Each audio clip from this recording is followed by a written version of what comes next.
निश्चित केलेले आहे आमचे प्रतिनिधी प्रमोद जगताप यांनी।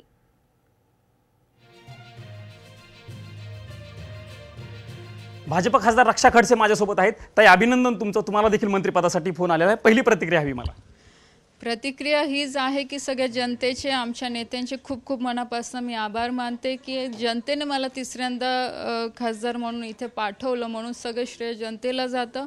आणि पक्षाचे पण खूप खूप आभार मानते की त्यांनी माझ्यावर विश्वास दाखवला आणि ही संधी मला देण्यात आलेली आहे। ताई, तुमच्यासोबत नाथाभाऊ खडसे राष्ट्रवादीचे आमदार असताना देखील सोबत राहिले होते। नाथाभाऊंचा या विजयामध्ये किती वाटा होता आणि या मंत्रिपदामध्ये नाथाभाऊंचा किती रोल आहे असं तुम्हाला वाटतं? बघा, या सगळ्या गोष्टींमध्ये सगळ्यांचंच खूप मोठं योगदान राहिलेलं आहे। आमदार होते, सगळे मंत्री होते, आमचे पालकमंत्री होते, त्यांचाही वाटा आहे। RSSचा खूप मोठा वाटा आहे, बजरंग दलचा खूप मोठा वाटा आहे, त्याचबरोबरने नाथाभाऊंचाही याच्यामध्ये वाटा आहे। तर ह्या निवडणुकीमध्ये असं कोणी नाही आहे की त्यांनी माझ्यासाठी काम केलं नाही आहे। प्रत्येकाने खूप मेहनतीने माझ्यासाठी काम केलेलं आहे आणि ते प्रत्यक्ष रूपामध्ये निकालामध्ये दिसलं सुद्धा। एक शेवटचा प्रश्न, कोणतं मंत्रालय घ्याल तुम्हाला आवडेल आणि काय काम करायला आवडेल? त्या अपेक्षेने मी काम कधी केलं नाही आहे। पक्षाने जी जबाबदारी दिली आहे त्या जबाबदारी